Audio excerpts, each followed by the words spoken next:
So this panel is titled, "They Have All the Power," a quote from one of the young people we work with at Hyde Park Academy. The subject is accountability, the consequences of lack of accountability and impunity. We had video for this purpose to sort of key up the conversation. Have had technical problems, so I'm going to make a few brief remarks and then go into the panel, which will really be a continuation of the last one, because a number of the questions we'll be addressing were put in play very effectively. One sort of housekeeping note is, once the conversation opens up and you want to participate, have questions, have comments, please come, if it's possible, to the mics in the back, and people can line up there. I apologize. I mean, we're delighted that there's been so much audience participation, but I do apologize that we may not be able to get to everybody. We hope to, but it'll be more likely to happen if people come to the mics in the back. If for some reason that is difficult for you, there will also be people circulating with handheld microphones.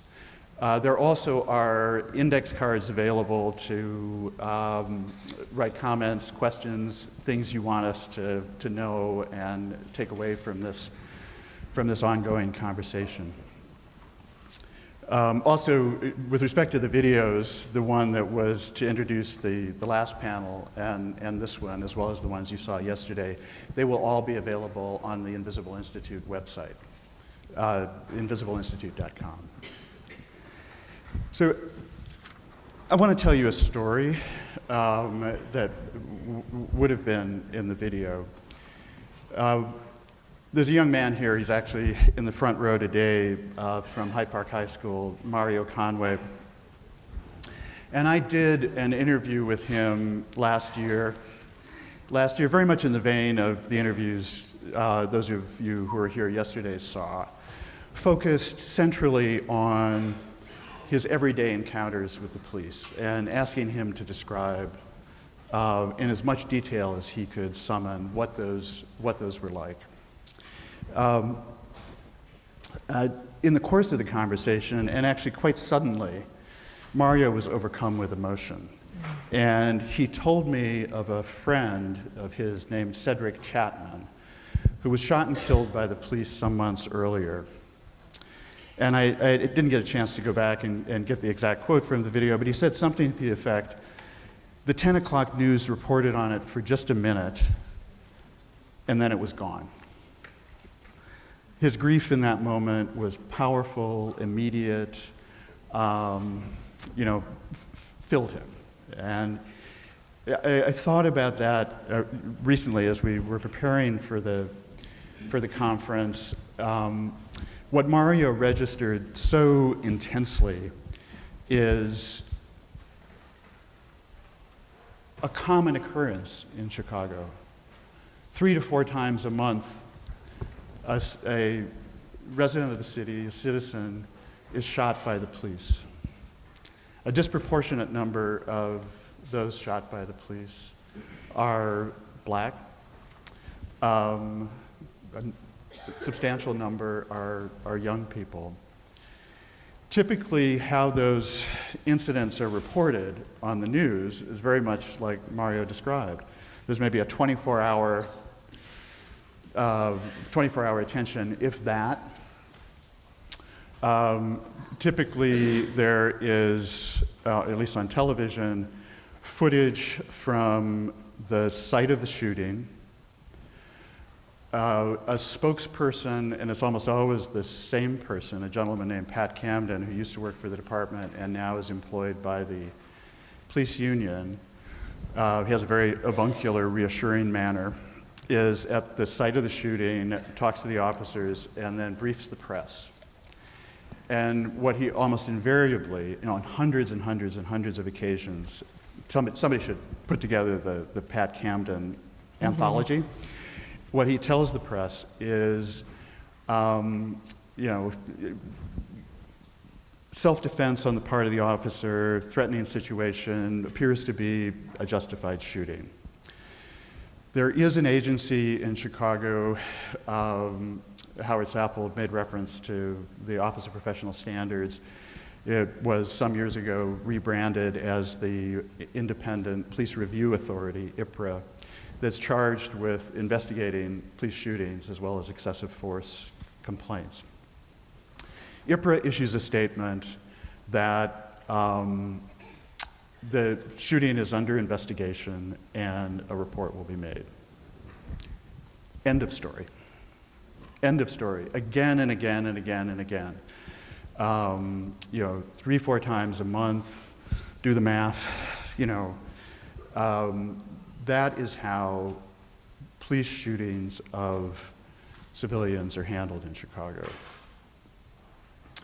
Recently, or in recent months, and some of you may have heard this story, a case has come to public attention of a 17-year-old boy, Mario is also 17, who was shot 16 times and killed by the Chicago police, Laquan McDonald.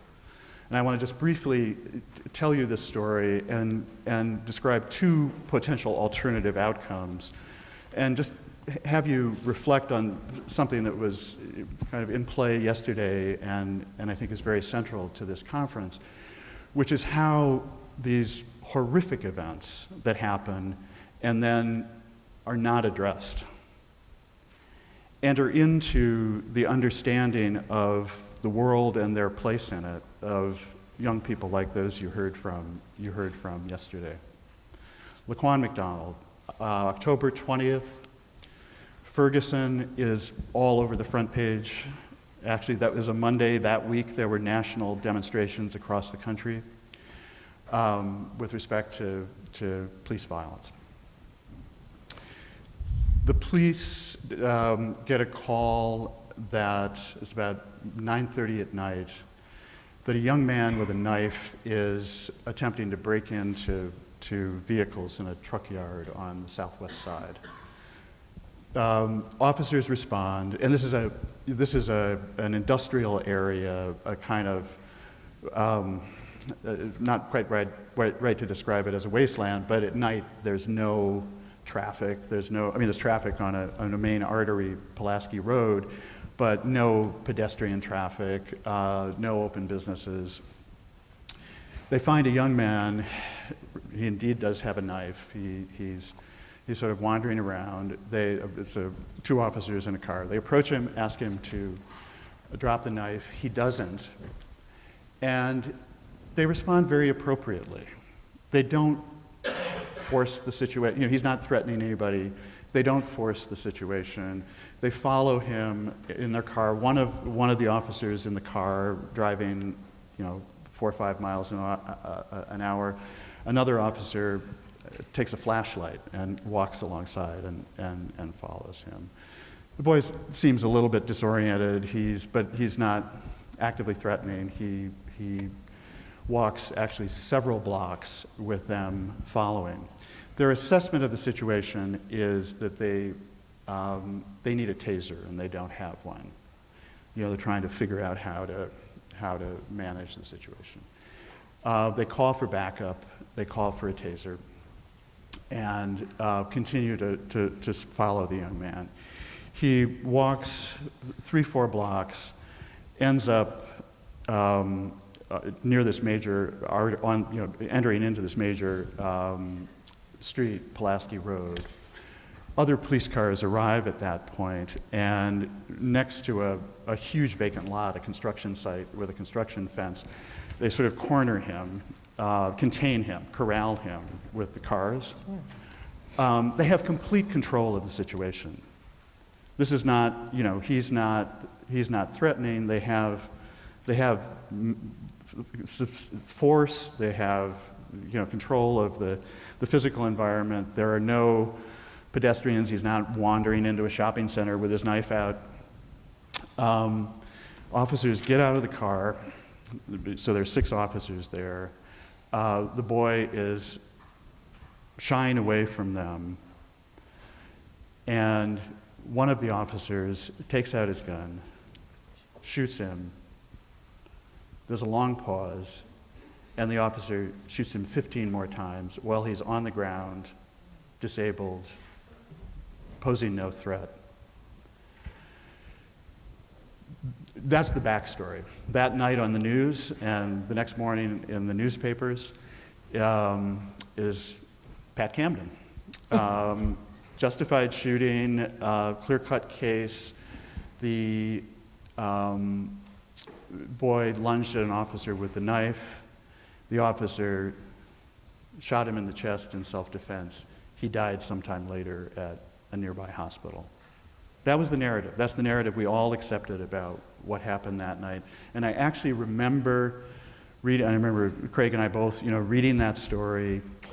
And here we are immersed in this work, right? Immersed in this work all the time, reading that story and feeling a mild sense of unease, like you do when you read those stories, and then passing on, not investigating ourselves.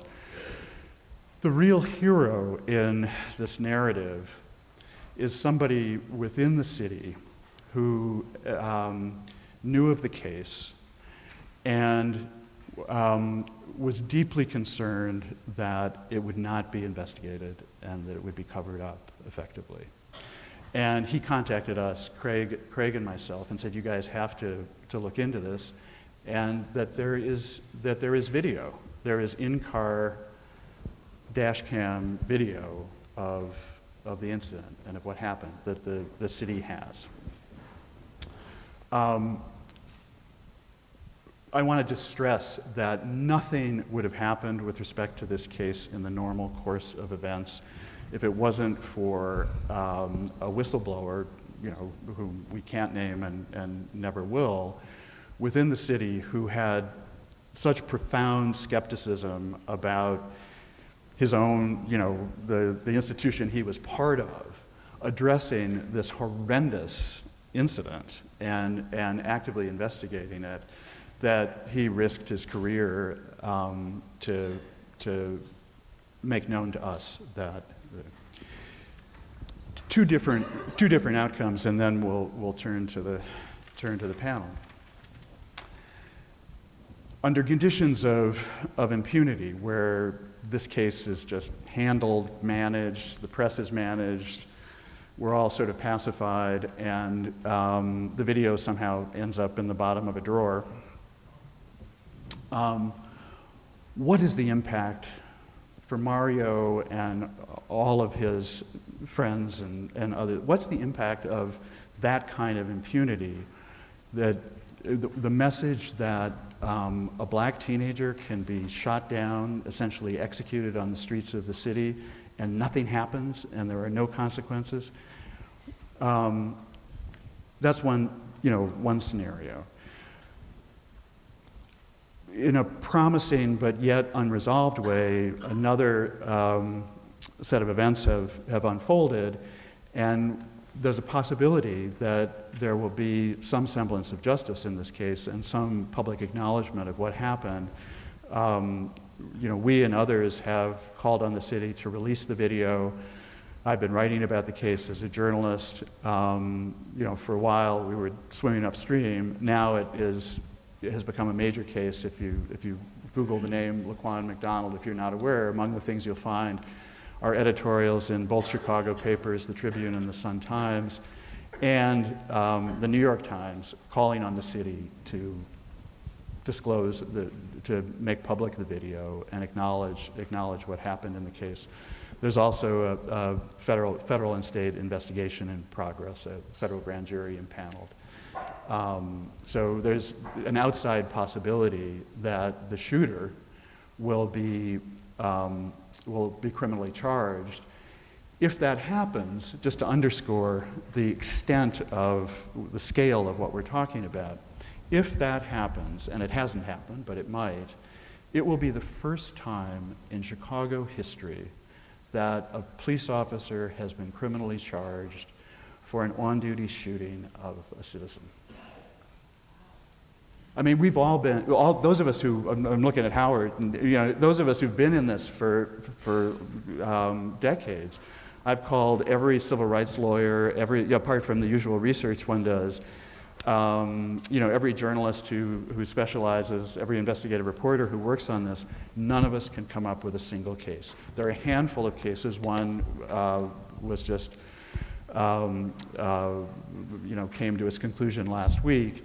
Handful of cases of off-duty shootings, domestics, road rage, those sorts of events.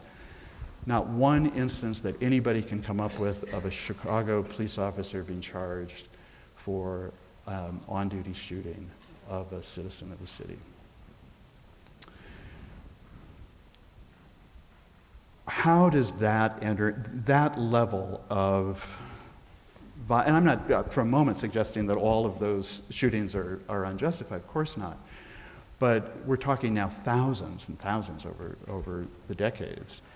How does that enter into the lives and the sense of their standing and who they are in the society of young people in the neighborhoods where this kind of violence occurs?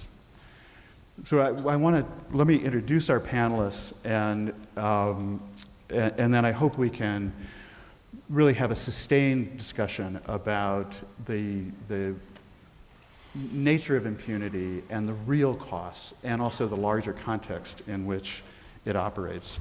Our panelists, starting at the far end, are Cathy Cohen, who is a professor of political science at the University of Chicago. Craig Futterman, to say we're friends doesn't even describe. He, apart from being my friend, he's a clinical law professor, but we've been in the closest kind of collaboration for years on this work. Delores Jones-Brown, who is a professor of law, political science, and criminal justice administration at the John Jay College of Criminal Justice. And Chris King, who's managing editor of the St. Louis American. And Chris, which I should note is, I think I have this right, the oldest African-American newspaper in the country. And Chris was centrally involved in covering, and really from the ground, the events in Ferguson over the last, has it been 10 months? However long it's been. Chris and I also share a bond in the sense that, as some of you know, for years I published something called The View from the Ground from public housing. The View from the Ground from public housing on the South Side. And so and Chris is, and I hope we'll hear about it, has had a view from the ground from Ferguson. And we're often described, nobody knows how to describe journalists who do that sort of work. And Chris came up with a really nice formulation. There's a term, citizen journalism, and I've sort of adopted it, and I'm grateful for it. He came up with the formulation that what we practice is journalistic citizenship. So I'd like to begin by asking each of the panelists from their perspectives, and they have, somewhat different perspectives. What are the consequences, as you see it, the costs and harms of lack of accountability, of impunity? And I think perhaps because of the centrality of his work to this conversation, I'll start with Craig, but I'd like each of you to respond to that question. Thanks, Jim. Am I good? Am I on?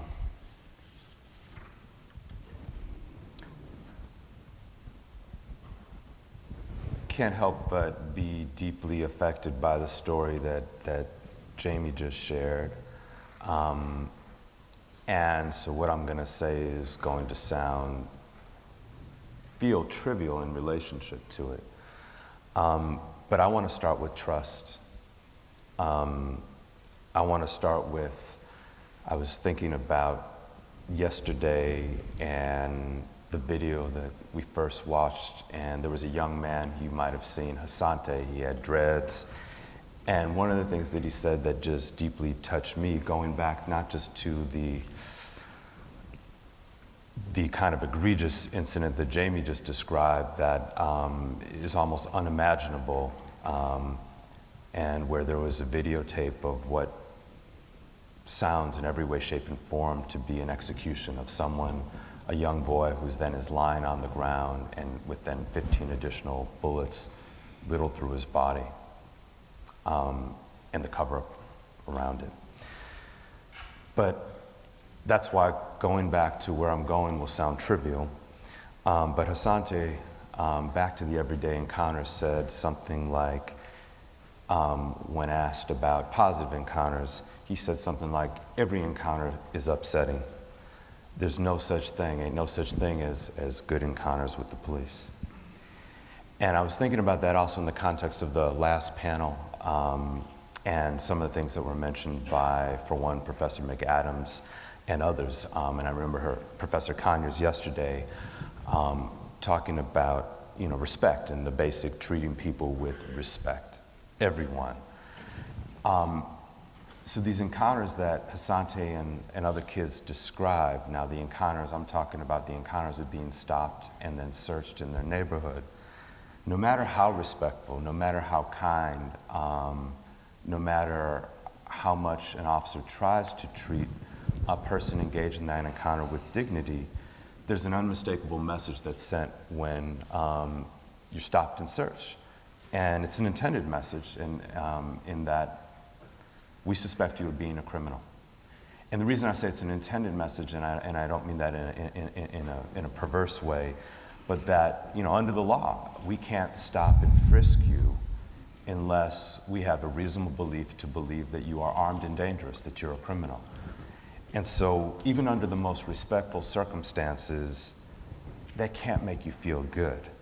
It can't make you feel good about yourself. There's an unmistakable message, no matter how kind, no matter how respectful we are, that we think you're a criminal. And in addition to Asante, there were kids who you've also heard from and who we've talked with who describe far more positive encounters, not stop and frisk, but encounters where folks say things like Howard mentioned, like, how's it going? Just, having a conversation. Again, treating people with dignity. And the officer friendly who Mark Cleggett talked about has seemingly, at least by training, I shouldn't say by training, but institutionally as a program has disappeared. There are, and I've met plenty from growing up to the present, great neighborhood beat cops, officer friendlies who do engage people and engage people every day. But yet when kids engage and see that officer smile at them, ask them how they're doing, how their day, how school is, at the very same time, and this goes to Jamie's point or Jamie's question, the very, very same time, and even in the same instance, kids tell me, I see the jump out boys at the same point Officer Friendly is talking to me just across the street, harassing my friends and other kids. And they see not just that in that moment, but they see the jump out boys come back again and again and again, see that nothing happens to them, that they're protected despite this interaction with Officer Friendly. And it sends an unmistakable message.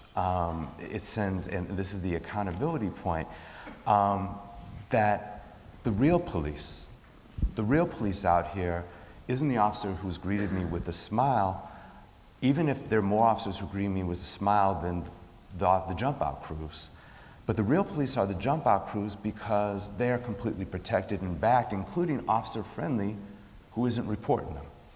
And so then so as much procedural justice we can do, and I think it's an incredibly important thing, treating people right, treating people fairly, unless a kid sees that when officers are abusive or when officers who repeatedly abuse their power are dealt with and see mechanisms of accountability really work, Officer Friendly just seems like a lie and there's never going to be trust. And so that's where I start with. Yeah. I think the first casualty of accountability is trust. Delores, what would you add? Wow, it's a really tough question. I want to make one correction. I teach in the Department of Law, Police Science, and Criminal Justice Administration. And it's really important for this discussion because I've taught sworn officers of the NYPD for over 12 years now, and I can say that they are very, very different. So I have to push back a little bit against the chief when she says that, all police come to the department wanting to do good. There are certainly folks who join the department in modern times because it's a good government job with benefits from which they can retire in 20 years with a full pension. And I think some of those folks bring an attitude to the job that is not conducive to being public servants. They are about serving themselves, furthering their own lives, and if that means that some folks die in the course of them making it to retirement, they are okay with that. And I know that's a terribly controversial thing to say, but I'm saying that having spent a dozen years with different police officers. I think what is particularly problematic in this time where we have crime down in urban cities is this notion that social scientists like myself and others in this room have engaged in research. We've gotten obsessed with data, but we've taken that data and we have perversely incentivized police officers to criminalize young people of color and to criminalize certain places. So if you are a criminalized face in a criminalized place, that means you're more likely than anyone else, anywhere else, to become victim of an unintended death. Even if it's unintended, you're more likely to become a victim of an intentional death. Unfortunately, we know that there are police officers who have bad tempers, just like civilians who have bad tempers. And some of these deaths that we see are not mistakes. They are the product of a judgment that an officer has made, that it is more important for him or her, it's usually him. The social science data suggested women are less likely to kill civilians in any kind of a situation. We have all this interesting terminology, the continuum of force, but we have police officers who begin in a forceful stance with criminalized faces when they encounter them in criminalized places, and that's when we see these things that people want to call tragedies or mistakes.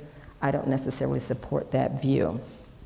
What that then means for young people is that they feel powerless. Urban youth of color feel powerless in criminalized places because they're told that they fit the description, which means that they have the criminalized face.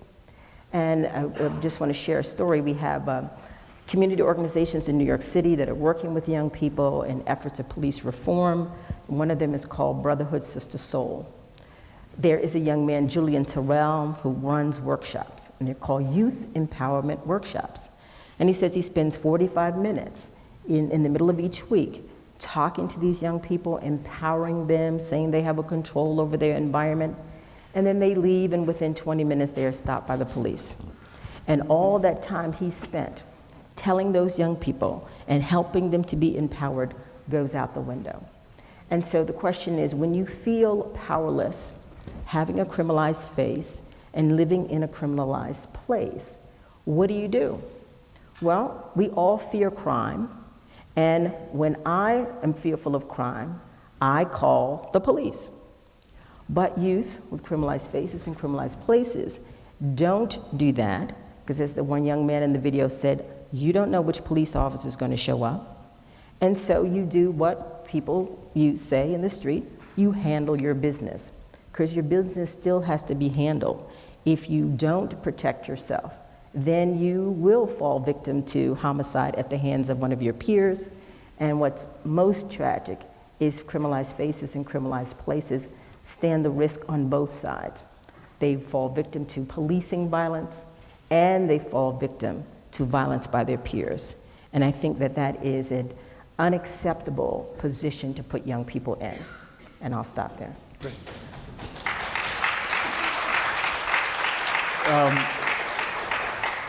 Chris, the view from Ferguson. In Ferguson, this is really a great case study because there were two Department of Justice reports, and if you've not read them both, I encourage you to do so right away. There was one that incriminated the Ferguson Police Department as a terrible police agency that makes every mistake, including no policy to speak of for investigating uses of force. In this, people investigating their own use of force. So you shoot someone or you beat somebody up, and then you investigate yourself, and of course you exonerate yourself. And then there was another report that said, look bad, 6 bullet shots, including 2 in the head to an unarmed 18-year-old. Looks bad, but completely justified according to the most credible evidence matched against the forensics. So on the one hand, you have systematic racism and lawlessness, and on the other hand, you have a cop that walked free. Now, Darren Wilson will never be a police officer again. We can be grateful for that. But it didn't send a message to the individual uniformed law enforcement individuals that they're ever going to be held accountable in a similar case. So given the benefit of the doubt, empty your gun and put the kid on the ground, neutralize the threat to yourself personally. Everyone I know that read the 2 reports, and everyone in Ferguson, everyone in the St. Louis area saw it as a case that police officers protect themselves first, and they protect their fellow officers second, and the community is third. That just doesn't seem like the right way to run a police agency. And how do you get to reform from here to rebuild any kind of accountability and trust in that police agency? I think is hopeless. I don't think Ferguson has any option but to disband its police agency and contract with someone else. But for the other, it just seems like a national problem as well. Ferguson, as we see now, every day there's another incident. Freddie Gray in Baltimore being the one that's keeping me awake at night now. Obviously it's a national problem, and we need our Congress, I think, ultimately to act to force these police agencies to do some things. And there's a terribly unregulated environment for police agencies, which many of us have learned covering these things in the last 8 months and change since Ferguson. In the state of Missouri, you have to be licensed to be a police officer, but you don't have to be licensed, believe it or not, to be a police agency. We just had a municipal election in April in Missouri where, you don't have to be accredited, rather. We had a municipal election in St. Louis, which has St. Louis County has 90 municipalities and 60 police agencies. 26 of these police agencies don't even have an intake psychological evaluation for the officers. So for 26 of the municipalities in the county where I live, the person pulling me over with a gun on his hip didn't have a psychological evaluation of any kind. So in that kind of environment, we had, on the municipal election, we had people who were elected as mayor with around 100 votes who have their own police department. And there's a lawsuit filed by the ACLU Missouri against a man named Sylvester Caldwell, who is the most recent mayor of Pine Lawn, a little municipality of just a couple hundred people. And he was the de facto police chief, and he also published his little newspaper. So here we had a guy who was a mayor, a police chief, and a publisher, and he was using all of these tools to defame his political opponents. And these are people who have to get maybe 100 votes to be elected mayor. And the state of Missouri doesn't have any mechanism for making this stop. So if you're an individual in the community, I'm a middle-aged white man. I feel pretty safe around the cops. You know, I have every reason to. They always treat me respectfully since I cut my hair and fixed my missing front tooth. But, but for a young African American, I literally don't have anything to say to console or empower or encourage the young black people that I work with and work around and mentor. When they say, what do I do around the cops? I mean, I try to give them some advice, but I feel powerless to give them any hope or judgment. And I think we need national congressional action to set some real standards for police agencies. And then we need to hold police agencies accountable for prosecuting their police officers when they commit unreasonable acts of force against civilians. Kathy, Yes. what do you think from your perspective? The question is from which perspective? That's the question. There's Yeah, so much right. going on here, and I'll try to be brief. But make Okay, but then we'll quick get into it. points. Then we can get into You'll it. stop Yeah, me when yeah. okay, no. I mean, the first, I want to go back to what Craig said about this question of trust. It is, I mean, at some level, right, emotionally, it's heartbreaking to hear these young people, and I work with them all the time, talk about not mattering, right? We have to have a movement to say that Black lives matter. So the unaccountability is very much about kind of the dehumanization, which we talked about yesterday, of young Black people in particular, right? And it sends a message that, in fact, your outcome for many of you is that you will be killed, you'll be jailed, or you'll be discarded at some level, economically, socially. Oh, it's on. Oh, maybe the other side would do it, yeah. I try to always do things on my left, but you're gonna make me do it on my right? Yeah. Opposite my politics. Higher? And higher. Okay, you know what? I thought it was enough to put you on the left can we of the hear? stage. Can everybody hear me? Yeah, you're good, okay. So I think that it leads to kind of the unaccountability, it leads to kind of collective trauma in Black communities. It leads to a feeling that young people are now engaged in, I think Margaret Bill Spencer talked about this, the work of safety, right? They have to figure out strategies of where I go, how I can relate, you know, who I can talk to. So I think there's that, and I think that's what Craig was talking about. As a political scientist, the research, I dare say, the research also shows us that it socializes them politically, right? That they learn that their political strategy becomes, I've written about it as a kind of politics of invisibility. If I'm not visible to the state, it can't harm me. Now the problem is that in a supposed democracy, the way in which you get your rights is that in fact you have to make claim to them.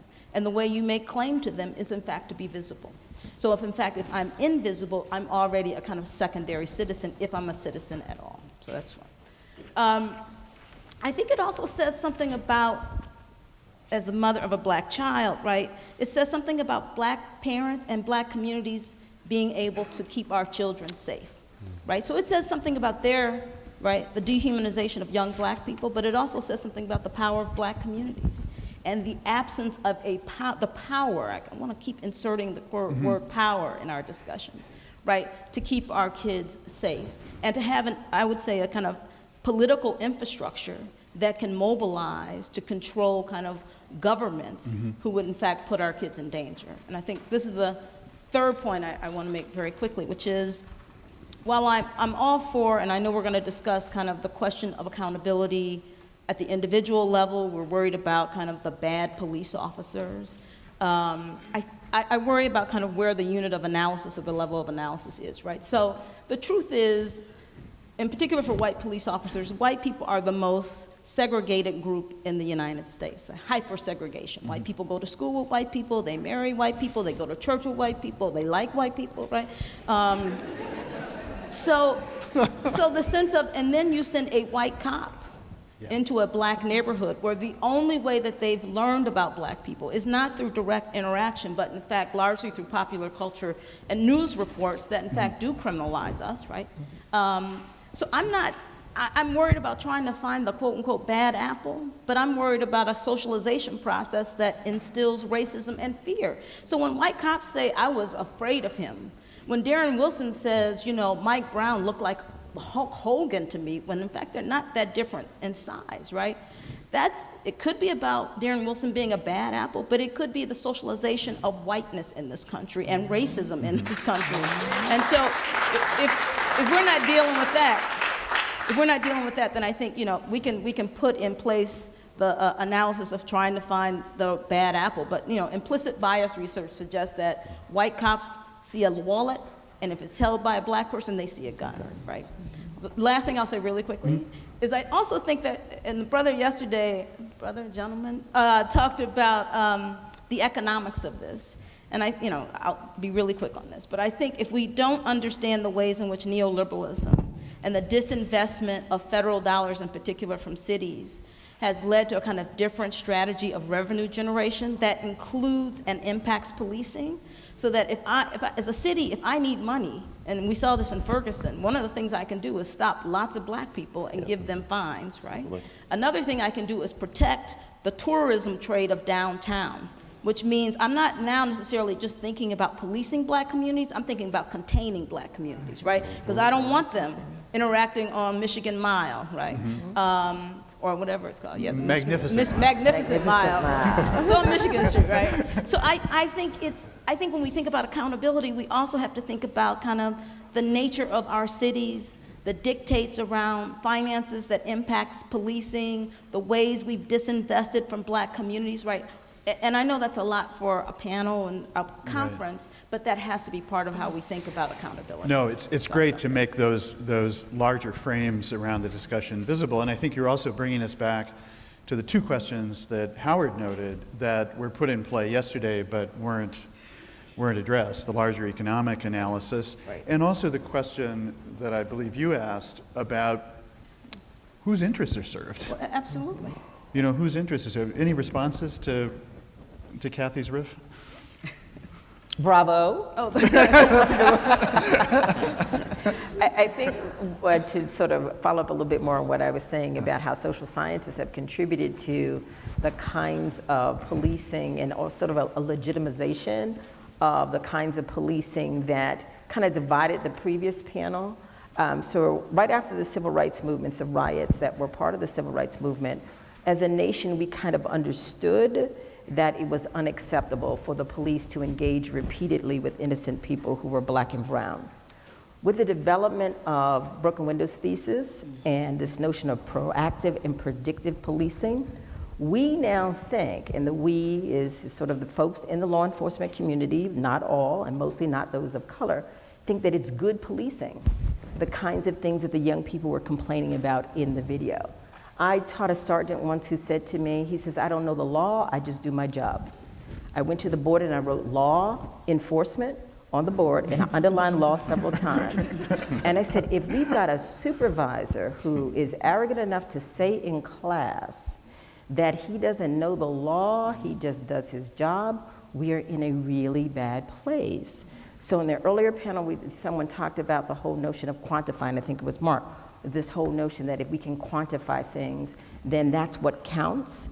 And so what we see is, again, a legitimizing of interaction with people even when they don't need or deserve or warrant being interacted with. I was struck by the example of the young woman, I think it was, walking across the street and then having her ID out to present to the police officer, because the normalization of police contact for urban youth of color is something that is very disturbing. And for those who are not disturbed by it, it means that they have a mindset that has been the mindset about people of color, particularly those of African ancestry, since when? Slavery.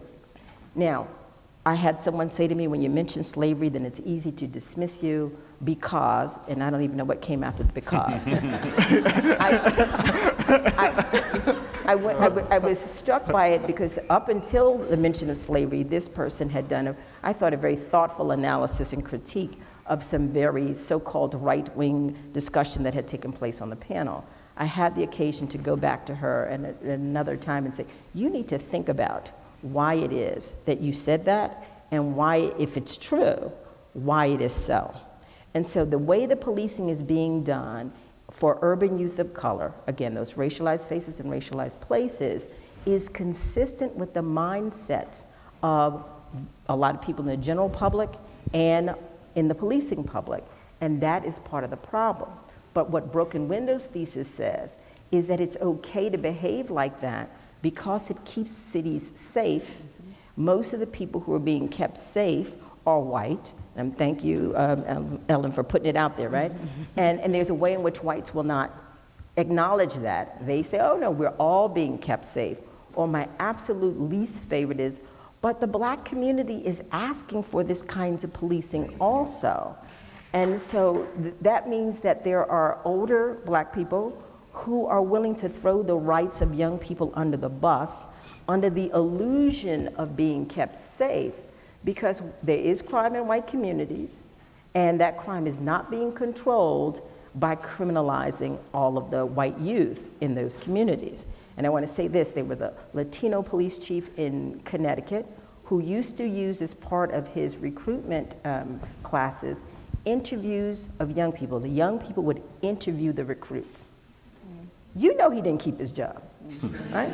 And so what that says, if you have an innovative technique that can get at the core of problems in policing and then that person can't retain their job, then those who want to keep their job will continue to do the things that have been done and seen as quote unquote effective by a segment or segments of the community for years on end.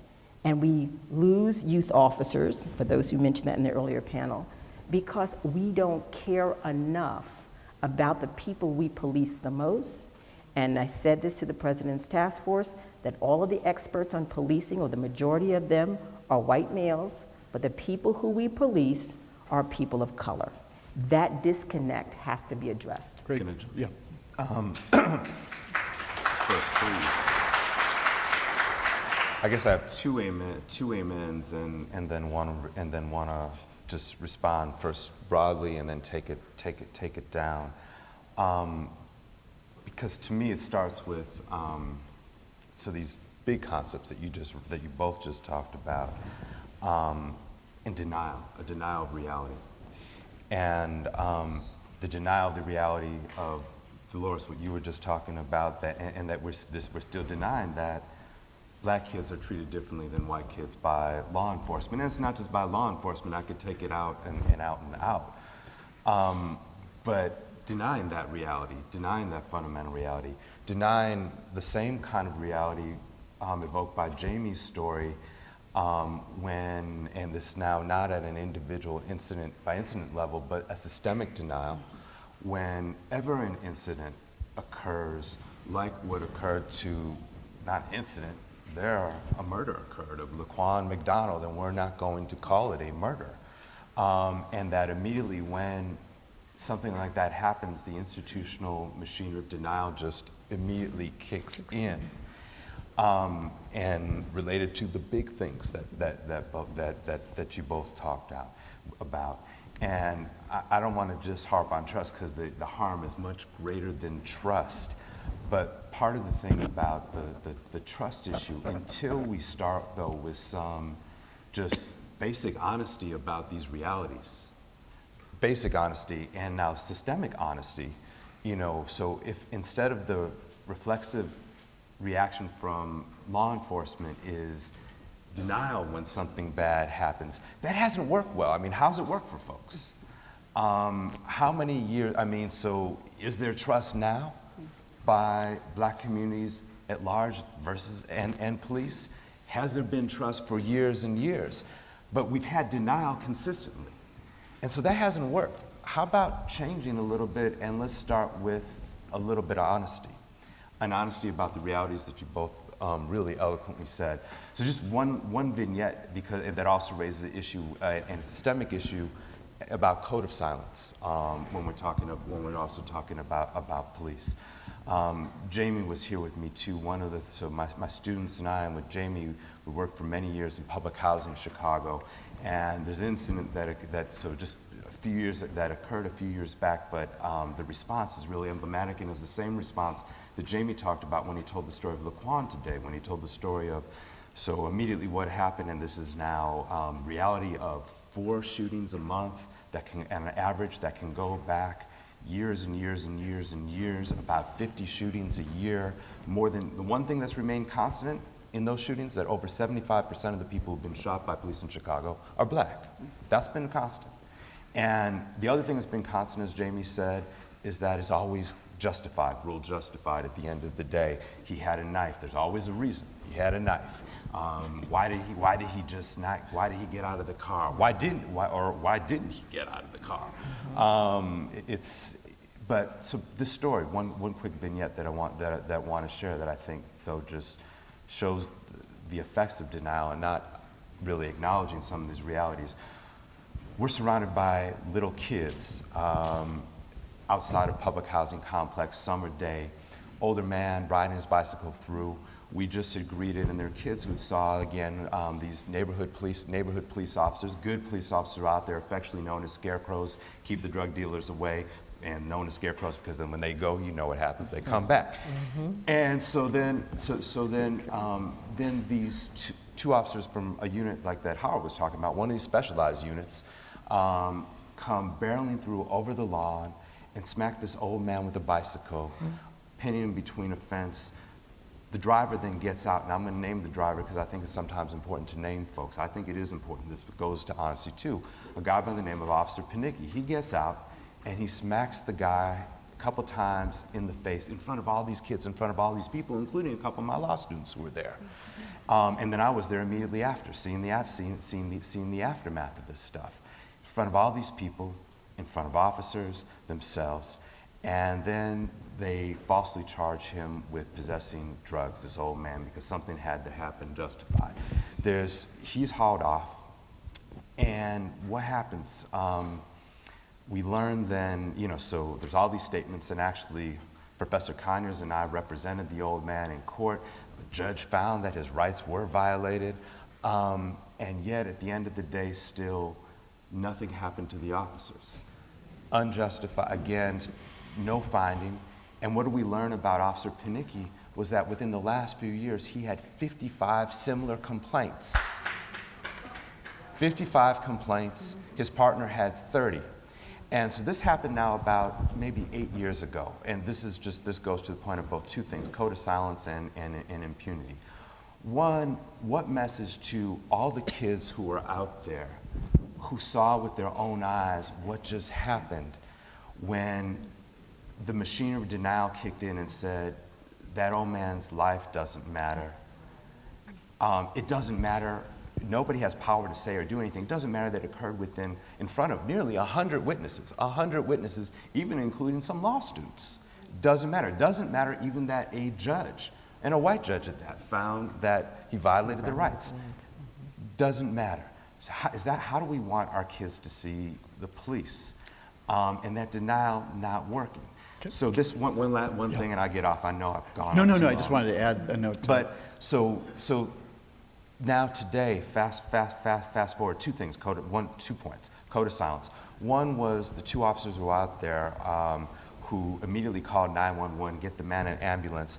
I talked with them afterwards, and they were as appalled as I was about what just happened. And indeed, two of those officers got into a shoving match with the white officers who had done this. And like, we work here every day. What are you doing? You're making our jobs a living hell. And that's the point. I mean, how also can those officers effectively be and police and work in any kind of partnership when this is going on with impunity? But when I talked with those two officers, would they come forward? Would they testify? Would they say what happened? The answer was no. So can I add two notes to that? I mean, the question is, well, 3 small details. One is those 100 people, nobody was interviewed. OPS, the Office of Professional Standards at that time, was a block away from where this incident occurred on South State Street at Stateway Gardens. There were witnesses. We were taking witness statements. When OPS issued its report, not sustained, they hadn't talked to anybody. So again, to Cathy's point, what's that say to the community about their... Second, what's it say to the police that Panicki, all these years later, is still at the top of the list of officers with the most excessive force complaints and has been promoted? Right. Yeah. So that's the last point. So this occurred about 8 years ago. So we just received information about, just within the last 4 years, who's received the most brutality complaints. You know who was number 1 on the list just within the last 4 years? Panicki. So how dysfunctional does the system have to be, or how deliberately blind and in denial? That's the denial point about the point about the small percent who've repeatedly abused their powers. So one other just thing about getting over denial is, if it's true, and I think most police chiefs around the nation would agree that it's true that it's a small percent of their officers who are responsible for the lion's share of the problems, why don't we look at that and why don't we get rid of it? There's absolutely no reason why Panicki, who's at the top of the list, I can punch a couple keystrokes and see this, and he's not at the top of the list now 8-10 years later. He was the top of the list then. And that's So Craig, I want to challenge you a little bit because, I mean, you and I are always in the weeds on it. We're in the weeds on this stuff. We're in the weeds on this stuff and looking at how dysfunctional the system is and saying, why don't they do pattern analysis? Why don't they just, look, an officer's got a bunch of complaints. A group of guys riding together have an extraordinary number of complaints. This particular district or particular specialized, there are all these different things that just jump out from the data. You have to make a major effort not to connect the dots. It's so obvious. It's so patterned. again, the question, you and I are always focused on the kind of molecular structure of denial. In what interest? What's it serve? Why? Right. So, I mean, I guess I would go to that point. I mean, it seems to me that, there's a fundamental question we have to engage about policing in general. You use I think is a very nice term, denial, right? I mean, I think of kind of like, lying. I think of the reproduction of power. I think of the systemic nature of the police. I think of all those things. But I also think that it's probably driven, as we heard earlier, about the fact that you get federal money, not because you engage in good community policing, because you can report so many arrests, right? And I bet Panicki, or whatever his name, sends a lot, exactly, he has success under that banner, right, under that framework. It seems to me that it raises the question of kind of why do we, and I know we have to, but there is a point where we continue to kind of struggle about reforming policing, when I think maybe in the next panel somebody's going to have to discuss this, like what are the other options available to us? So when we say, for example, black communities want more policing, no, black communities want safety. Right. And the dialogue that we have is that the only way we think about safety is through policing.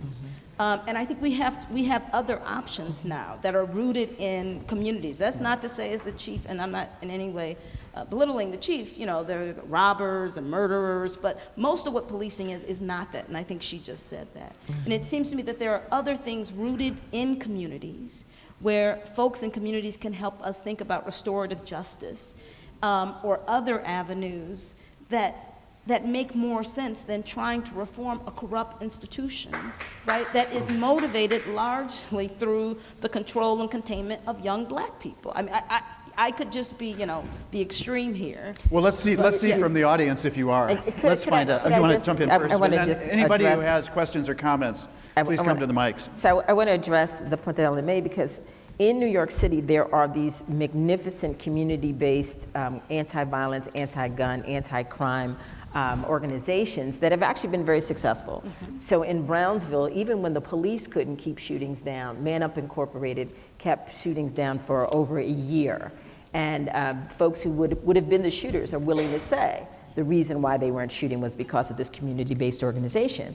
And so much of the credit for the crime decline in New York City has gone to the police department, and almost none has gone to these community-based organizations. Really interesting. But recent research at John Jay revealed that in communities that had these programs in place, homicides were down 18% and up 69% in the communities where they were not, okay? And policing was the same across these organizations, across the city. So we know that it's not just the police, but in terms of media coverage, who gets attributed with successful crime reduction are police organizations. And so one of the things that we have to do then is to make sure that if you are aware of a community-based anti-crime, anti-gun violence, or anti-violence organization, that you uplift that organization, that you support that organization, that when you talk about federal monies, that we try to get more federal monies for those kinds of organizations, because the folks in those organizations will take the time to make the distinction between the few serious violence offenders in the community and those majority of people, particularly majority of youth, who are not. They know the difference between the honor student and the gang member, or knows the gang member who is the honor student, and knows that this is not someone to be afraid of. I just want to say that I'm getting a sense of feeling powerless listening to this information about data that identifies a police officer as a problem, because there is this duality. There's a systemic problem and there are individual problems.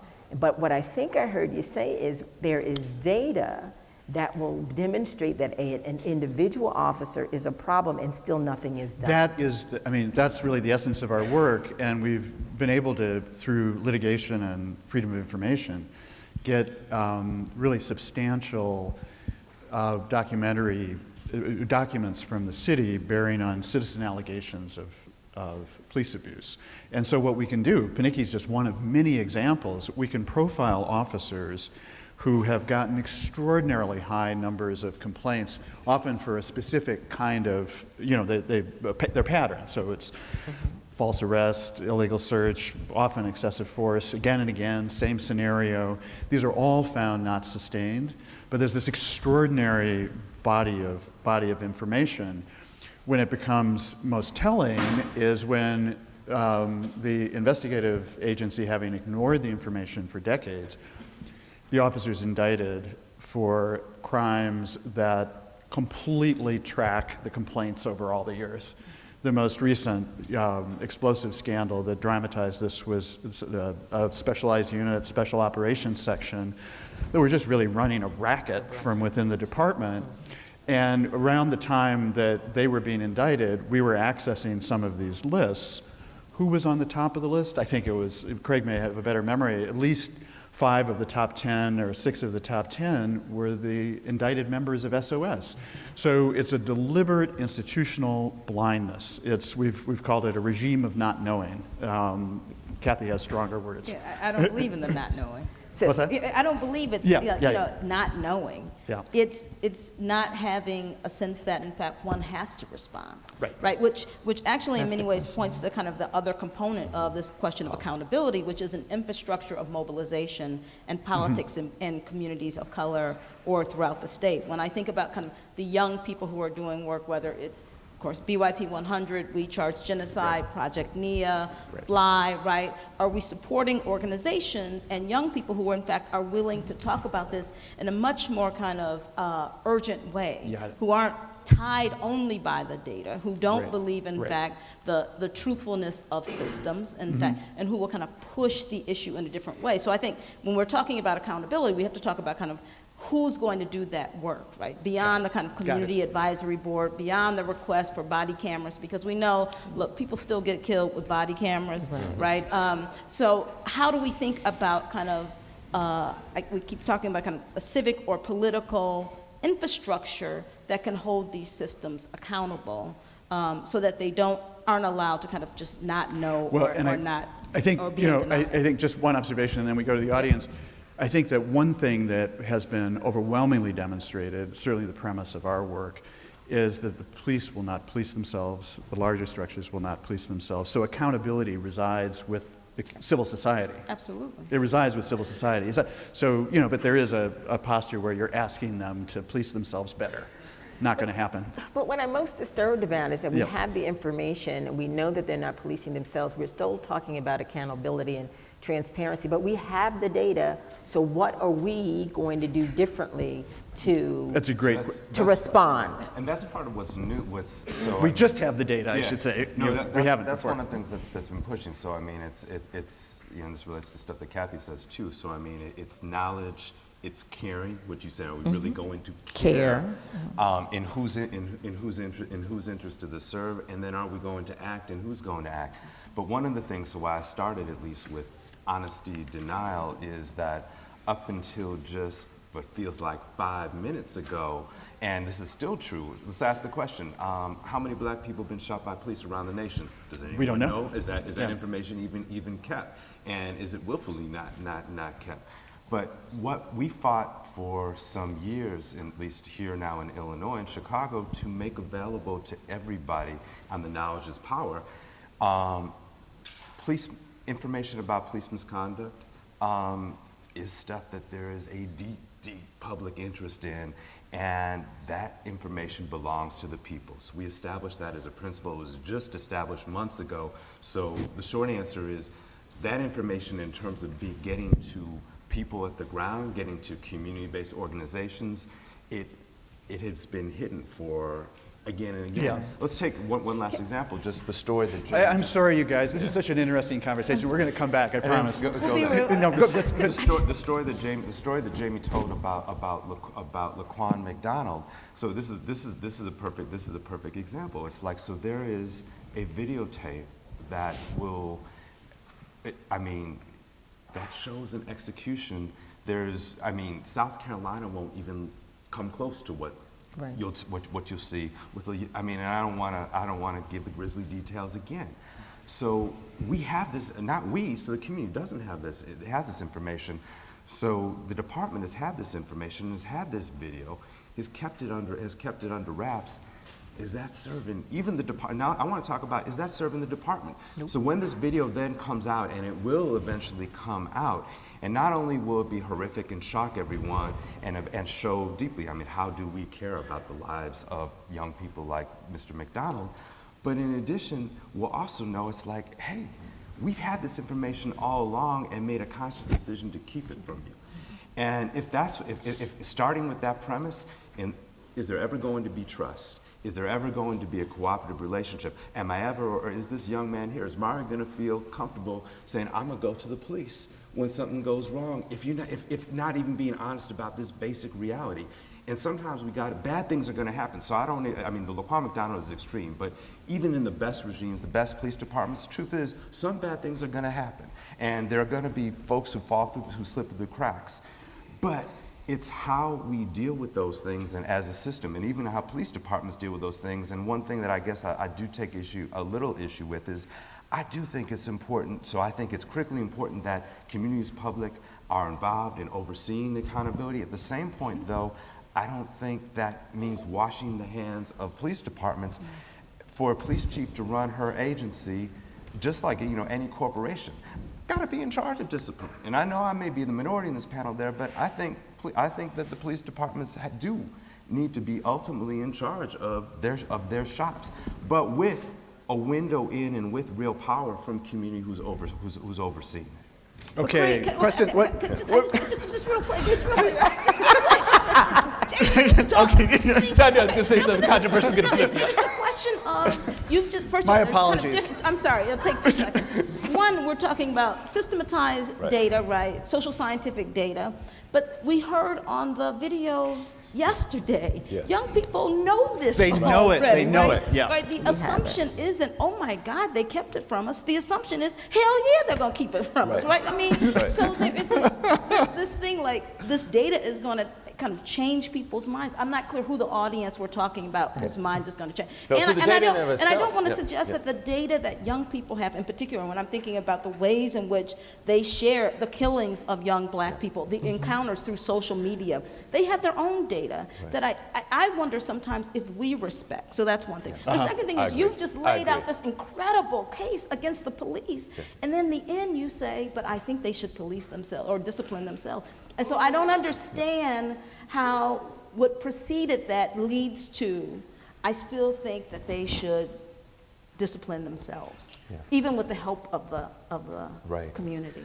I guess so. Here's a few things. Okay. So with there And I being- love Craig, so we're good here. We're no, good here. no, this is respect. So I agree, and I'll start with the premise that police departments have shown that on their own, and if left their own devices, the age-old question, who should police the police? Right. That it's not, that hasn't worked. Yeah. What also hasn't worked, at least, and I'd like to say, just because it hasn't been tried in the ways that it should, but there are lots of now examples around the country with agencies that are staffed by civilians, and it's all politically, who gets appointed, who's going to be on it, who's going to investigate. I start with, and just like there's no way, let's talk about criminal prosecutions. Jamie just shared data, and this is, it's data, but that should blow our minds, that thousands of black folks have been shot through. I'm 50 years old, and in my entire lifetime, I've never seen a Chicago police officer prosecuted for an on-duty shooting. Do the math again and again and again. So that tells you also that the local prosecuting agency isn't going to do it itself, because you're not going to bite the hand that feeds you. If that local prosecutor relies on the police department for 85–90% of its criminal prosecutions, Ferguson, is Ferguson going to police itself? At the same point, though, I know. So this now starts the assumption, and maybe I'm the Pollyanna between us, the minority. I think that we need, and there are many in the room I know who disagree with me. I think we need police. I do think, I know. I do think we need police. I do think, I have daughters. I have teenage daughters, and I want to know too that, and I love also the mechanisms that folks like Delores are talking about that makes all the difference in the world. But I do also think that maybe I'm Pollyanna, but I want my daughters to be able to live in a society where my daughters ought to be able to call the police if something terrible happened, and they will respond. And I also know because, and this isn't just Pollyanna, again, I've seen officers who I have this deep respect, and it's not just a few, it's a lot. Hey, if I'm calling 911 running out of the room, someone's running into danger, and it's not my butt. And I respect that, and I'm sorry, and I Can I respect it. defend Craig for a moment and try to be Tracy Cassie for a moment? Because I think one of the reasons why the police have to be involved is because to change the culture of policing, police listen to other police. And so that's the way you change the culture of policing. So we're going to go to the audience.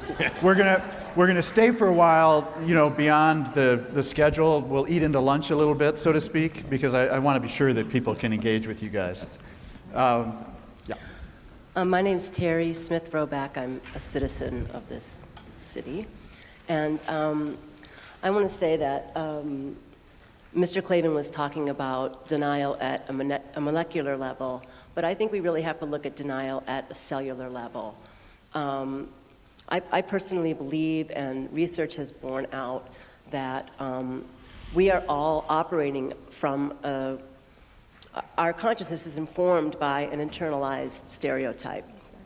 And I'm the mom of a brown daughter, and I try to make that explicit to her whenever I can to uncover why she has attitudes about different people of different colors.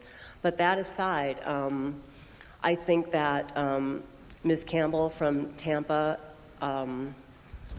has all the right intentions by training her officers on racial bias.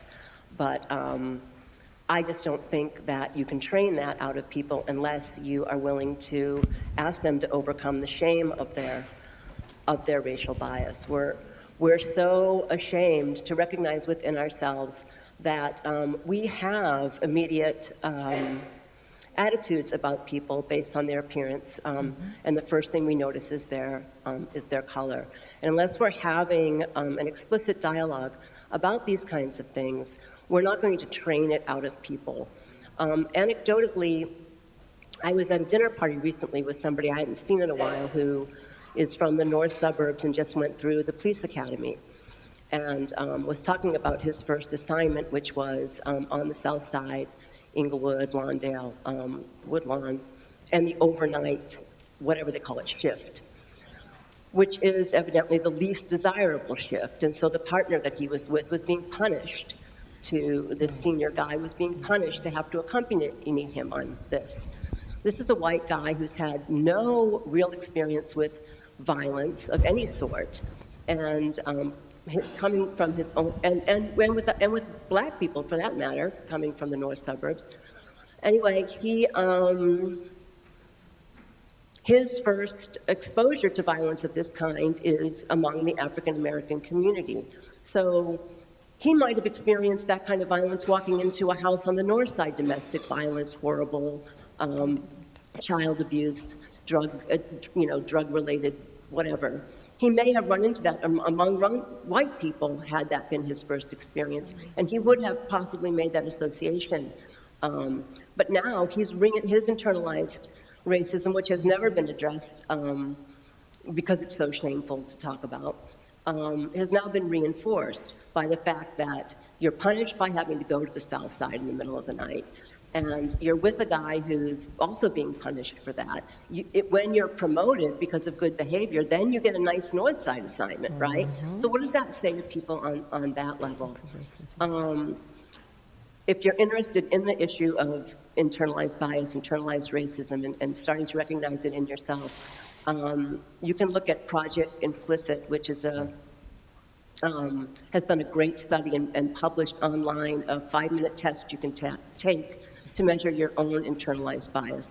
And I encourage everybody to start talking about this, because as well-intentioned as we are, we cannot measure whether we've trained it out of people in any line of work. And as admirable as it is to develop all of these training programs, I don't think they'll be accepted until we allow ourselves to overcome the shame of saying, do I see a black guy walking down the sidewalk in the dark with a hoodie on and have a have the equivalent of my parents' response of locking the doors and the windows when they went through Roxbury when I was a kid? Yes, I do. And I'm not proud of it, but I do. And unless I'm willing to talk about it, and you're willing to talk about it, we are not going to overcome this societal thing, which is as enculturated in our society as it is in the police force. Thanks for your time. Thank you for that. Can I say one thing about the implicit?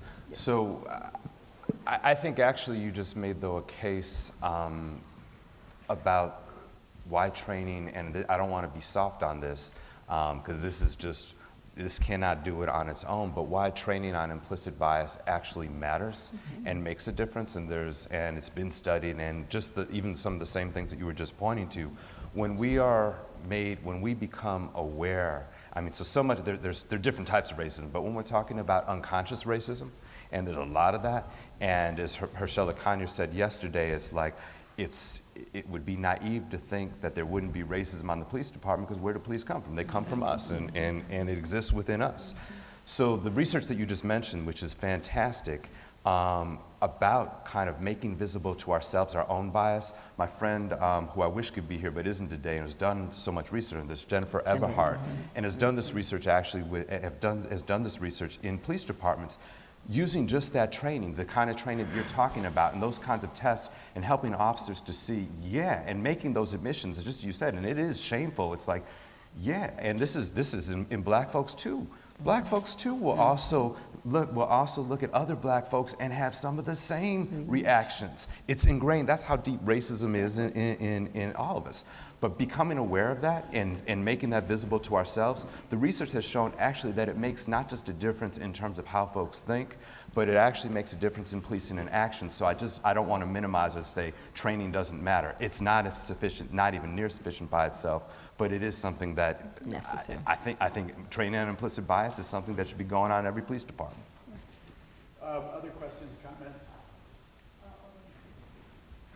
Please. Of University of Chicago, SSA. I happen to have a background in police, corrections, and the courts. I worked doing research while I was here at University of Chicago with Dr. Rosenheim. I studied under Dr. Charles Shireman. I also worked at the police department in Aurora for 10 years and was working there while I was doing my studies here at the university. We did very difficult research at that time concerning police activity and their day-to-day conduct. It was done at the Aurora Police Department because of the fact it was impossible at that time to be able to get anything from Chicago Police Department. Having been at the police department and, while working here, the police is obviously a quasi-military type of organization. They have their own code of ethics, their own culture. When I came into the police department, initially, this was after working a citywide youth employment program, and kind of backtracking a little bit, I have worked with youth pretty extensively in corrections and in other areas of social work. I just basically wanted to say that it's difficult when you're dealing with a police organization. I lived through the officer friendly. I was involved in implementing of that and designing curriculum materials and so forth. And when you see what happened, we have tremendous research from the 60s. This was the aftermath of the 60s when all of the money from the Law Enforcement Assistance Administration came into communities to train and re-educate and professionalize the police department. And so we've been through that. Hopefully, police officers are being hired who have a college degree now. that's not maybe the same everywhere because of the fact that policing in a small village is very different than policing in a medium-sized or urban kind of community. What I feel we really need to do, putting more police officers on the street is not going to change the amount of violence. It's not going to make any difference whatsoever. You have to realize your police is controlled by your mayor. He is the boss of the chief of police. This is a political problem as well as being a problem of accountability. And you have to figure out how do we make sense out of this? I see the biggest impact to really change this thing is going to be technology. It's going to be technology. If you can dismantle the Board of Education and teachers and educators, then we can change police officers. If they start losing their jobs, they will do better, but it wasn't easy, afterward. They didn't want to be educated. They didn't want to be retrained. You get resistance from this. And it's a culture that's very, very, very difficult. They have a difficult job. So I'm going to thank you for your... So I don't know what else to say, but I guess my thing is, I think that where the change is really going to have to come is through technology, maybe putting equipment there and having other ways to really assess their job. Evaluate them as officers. Great.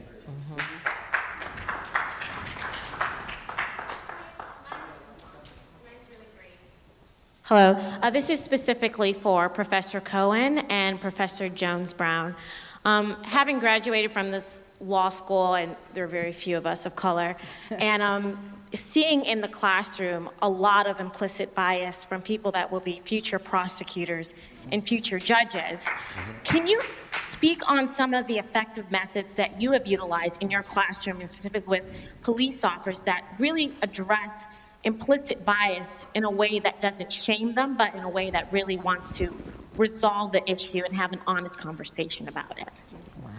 You first. Kathy, you first. No, you go, because I'm not trying to. No, okay. So one of the things that I try to do in the classroom with my sworn officers is to help them to recognize the commonality. So I use this language of common humanity.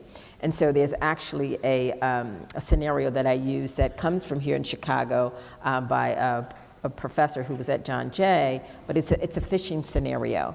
And there are three young people. It's a white young man, Professor Tompkins was himself African American and Native American, and then there's an Asian young man. And the white young man invites the other two to go fishing at a place where he'd been going all of his life. And when they get there, there's a white gentleman who says that your nigger friend and chink friend can't come in. And he says that to the white child. And then there's a decision that has to be made. Does the white child continue to go in and go fishing, or does he go back with his friends? Or do they do something else? Because I asked the officers, how would you react? Some of them would have done some things that would amount to a crime. They'd go ahead and sneak in, they'd curse out the guy, they'd beat him up. And these are all these different things that are coming from police officers, right? And so then asking of them about whether or not, based on their identity, they would have been able to go fishing that day, helps them to understand the concept of white privilege, because there's often pushback from folks who are white saying that they don't have privilege. Also, it helps them to understand how if a person of color engages in criminality, it's not because they're innately criminal, that sometimes it's a context that pushes them to that kind of behavior. And then there's a part of the exercise where I ask them to be some racial identity other than their own. So if you're white, you can't say you're the white child, and you're going to talk about how you respond. If you're African American, you can't say you're the African American child, and if you're Asian, you can't say you're the Asian child. So to try to get them to put themselves in the position of the other person on that scene helps some of them recognize the ways in which their own identity is influencing their perception of others and their behavior towards others. And that's just one scenario, and it tends to work pretty well. At the very least, when I ask them to be someone other than they are, they see how uncomfortable they are trying to be that other person, and then we process that some more. I'll just say very quickly, I mean, I teach here at the University of Chicago. I don't teach a lot of police officers. I wish I did, maybe. But I have seen a number of scenarios that work with the implicit bias research. So the first stage is usually to do the test with folks, right? So that they can't say it's not me, because I think there is a way in which the first kind of, maybe it's a denial effort, which is to say, that's horrible, but it's something I would never do. So you kind of put people in the place of, oh my God, I just did that. And then I've heard of two other kind of processes. One is to almost use some of the more extreme police brutality cases as case studies, to walk a group of officers through the process and have them discuss where were the decision-making points, why was a bad decision made, and to kind of really evaluate that. And then the third thing is then to have an encounter, a face-to-face encounter, for example, with some of the young people that you had here yesterday, to hear from young people what it's like when in fact you stop me and you harass me, and you think you're not harassing me, but this is how I experience it. So when you put those three together, it can sometimes be more effective. Yeah. Next question, comment? Thank you. I'm hoping that we don't diffuse the issue.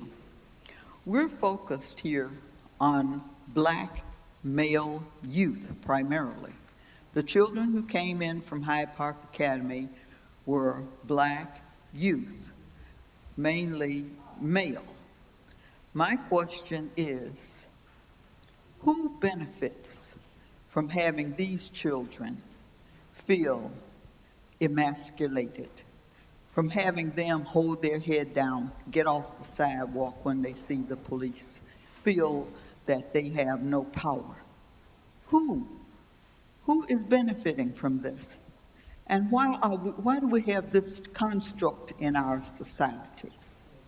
I take you back to the whole idea of policing.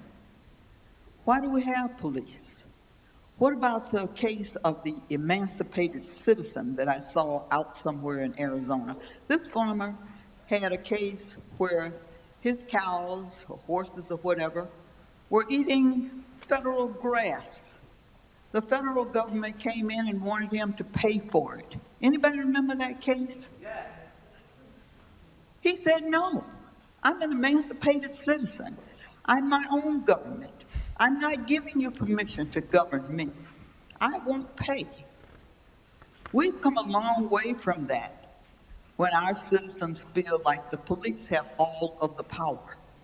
And I have to say to the gentleman on the stage, when they talked about we all have prejudice, yes, white people have prejudice. You're saying Black people have prejudice? It doesn't matter. The person who has the power, their prejudice is what's going to count. I can be as prejudiced against you as I want to, but if I have no political power, no say-so, mine, it doesn't count. So that's one of the things I want to say. The other thing I want to say is, where's the case where the white youth is being shot by the police? Why don't we see him they're just not treated like that, and why not? Why don't, so this is a matter of racism, because we're not seeing the reverse. And I also want to say that I believe we have these increased police incidents, not just because it's more recorded, but because we have President Obama. Somebody got mad when we elected a Black president. And the third thing I want to say is that we can't reform the police until we reform the judiciary. And that means the system of what happens as you go through the court system. We've got to reform that. Thank you very much.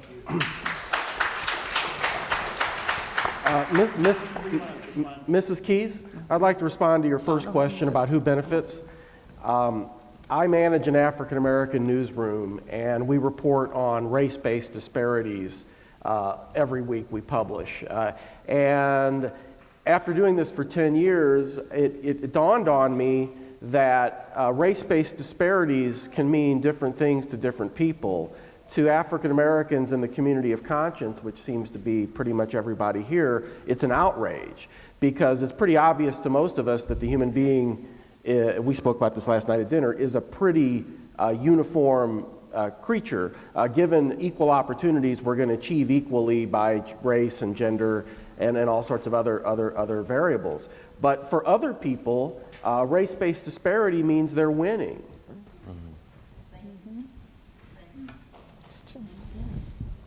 Anyone else?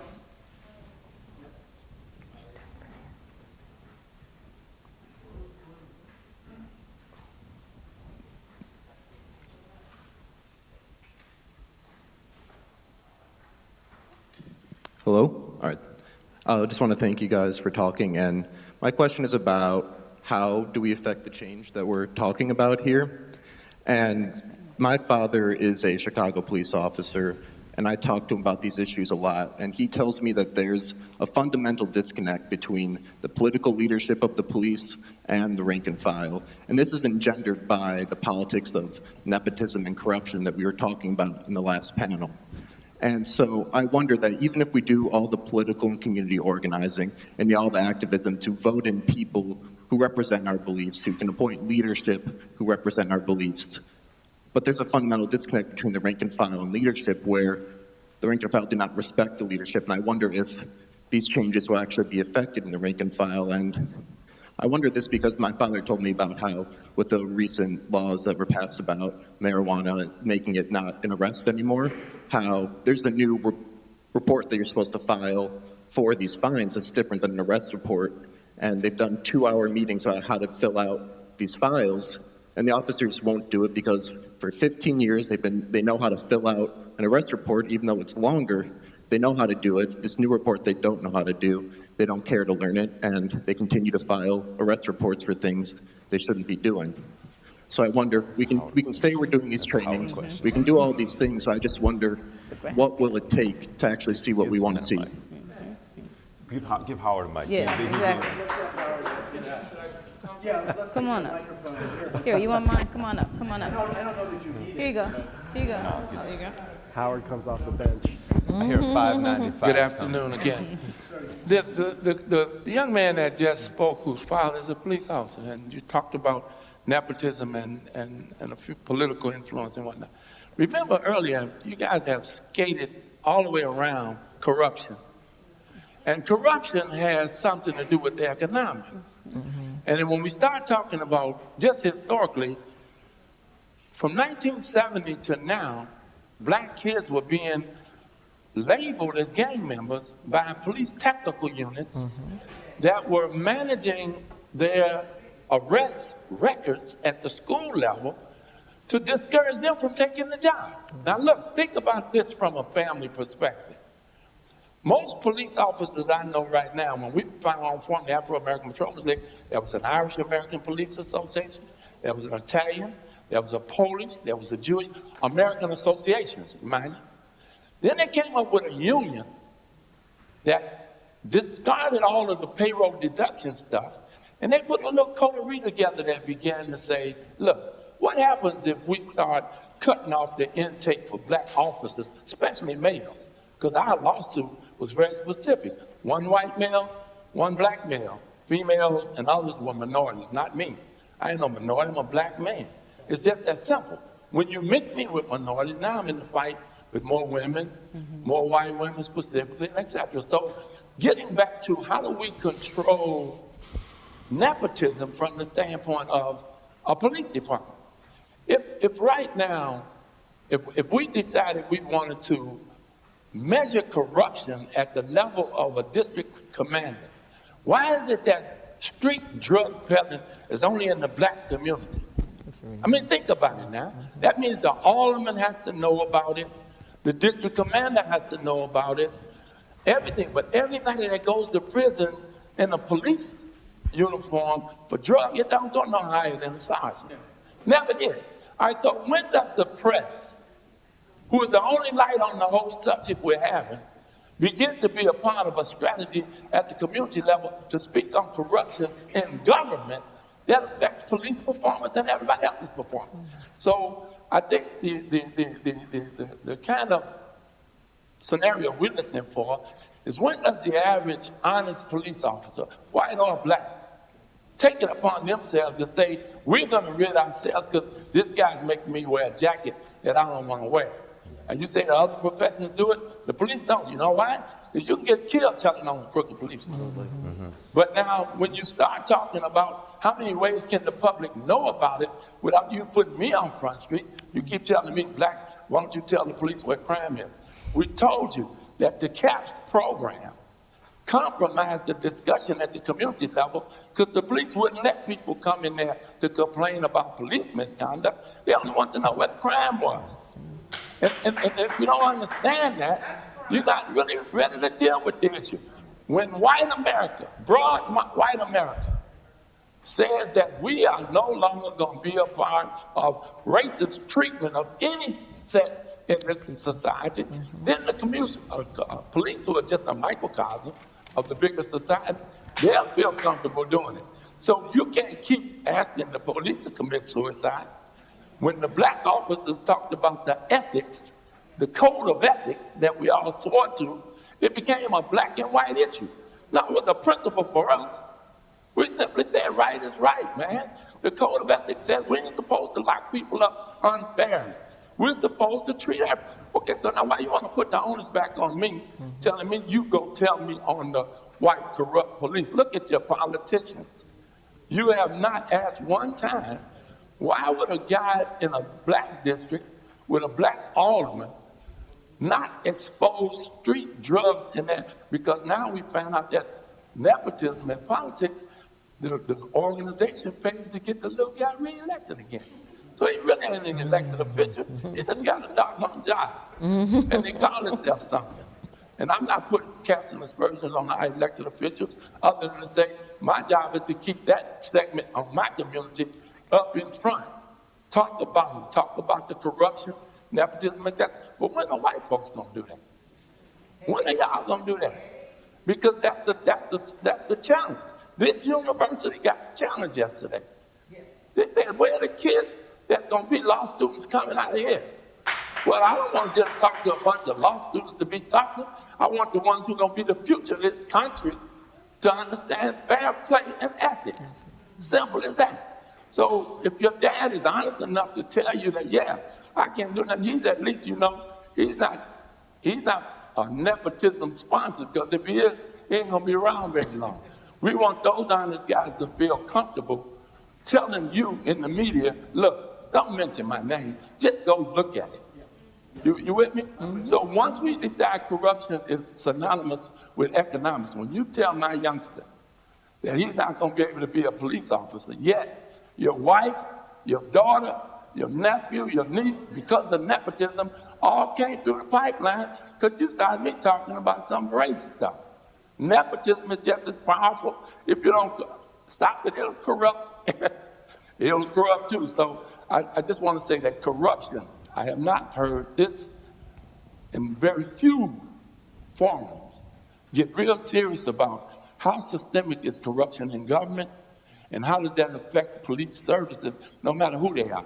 Those guys in special operation units that get busted, and I'm wondering, why don't the feds, the U.S. attorney in this northern district of Illinois, when I started asking, why do they change those guys when one starts the prosecuting at the level we're talking about? It always changes. But the public outcries, well, why would I tell them? I got the job that, you know, some of y'all work for the system, because you wouldn't have a damn job if blacks wasn't going to jail. Oh, really, I mean, just be honest. But the blacks wouldn't either. I mean, I'm saying the guy who's sitting up there, he's getting his paycheck, where my brother at? Where the other policeman at? No, the one from the other city. was up there with me. Mark. What's his name? He gone. Oh, Mark. That's his eye. He was blowing the whistle. Okay, so I'll answer a specific question, but I'm just saying, don't duck the issue anymore. I gave you 4 things. Want me to give them to you again? No, we got them. All right. What we're going to do on that rousing note. Look, one last thing before I give up this mic. Think about slavery in this context. Because if you don't understand it like this, you're not going to really get it straight. The police are the new slave catchers. That's the first thing. That's their job. All right? Well, their new assignment. They don't call them slave catchers no more. They call them police. Okay, all right. But now, I'm not saying all police are slave catchers, but now let me take you to the next level. The court system is the new, what I would call auctioning block. Auction block. We don't have trials anymore, man. Auction We're block. having plea bargaining on cases that were constituted by police. All right?